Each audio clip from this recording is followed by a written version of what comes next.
Hola a todos, en este vídeo vamos a analizar la función logaritmo neperiano de x. El primer punto es saber qué tipo de función estamos analizando. Obviamente se trata de una función logarítmica. Tened en cuenta la definición de logaritmo ya que es importante para seguir con el análisis. En segundo lugar, estudiamos su dominio y recorrido. El dominio es el conjunto de valores de x en los que la función está definida. Para hallarlo acudimos a la definición de logaritmo, de modo que si tenemos que y es igual al logaritmo neperiano de x, entonces e elevado a y es igual a x. Como e es un número positivo, entonces x será positivo para cualquier valor de y. Por tanto, tenemos que el dominio es el intervalo 0 más infinito. En cuanto al recorrido, no hay ningún valor que no pueda tomar la y o la f de x, por lo tanto el recorrido será el conjunto de los números reales. Luego analizamos dónde corta la función a los ejes x e y. Para ello, si nos fijamos en un sistema de coordenadas, vemos que la función pasará por el eje x allí donde la f de x vale 0.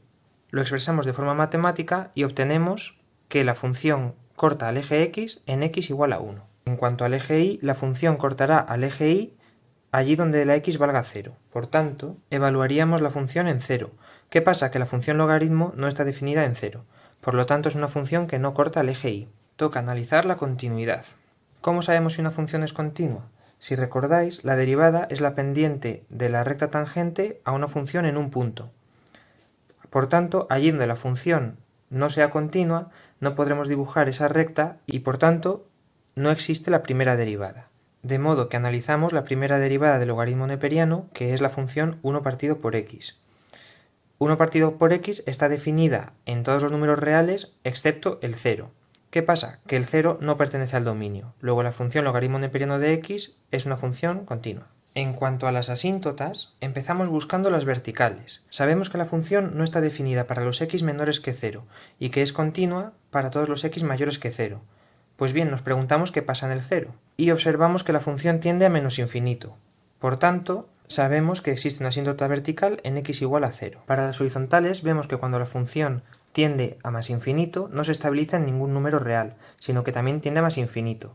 Y hacia menos infinito la función no está definida, por lo que podemos afirmar que no hay asíntotas horizontales.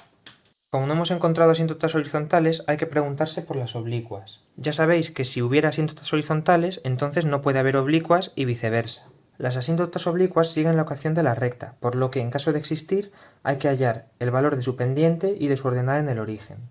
La pendiente de una función en un punto es el cociente entre el valor de la y el valor de la x en ese punto. En el infinito, si esa pendiente existe, coincidirá con la pendiente de la asíntota, por lo que la calculamos de esta manera y llegamos a que el valor de la pendiente de la asíntota es 0. El siguiente paso es calcular el valor de la ordenada en el origen. En este caso vemos que se va a más infinito, por lo que tampoco habrá asíntotas oblicuas. Para ver la monotonía de la función, analizamos el comportamiento de su primera derivada. La derivada del logaritmo neperiano es 1 entre x.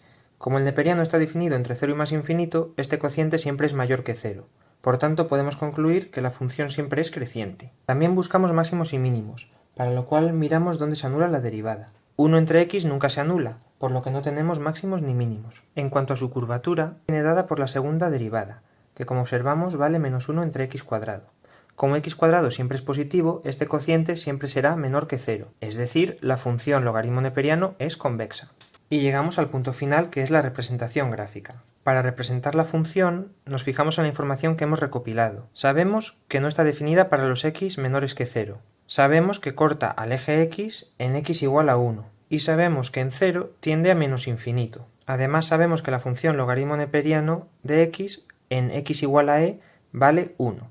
Por tanto, con esos datos podemos trazar la curva de la función logaritmo neperiano de x. Y con esto hemos terminado el análisis.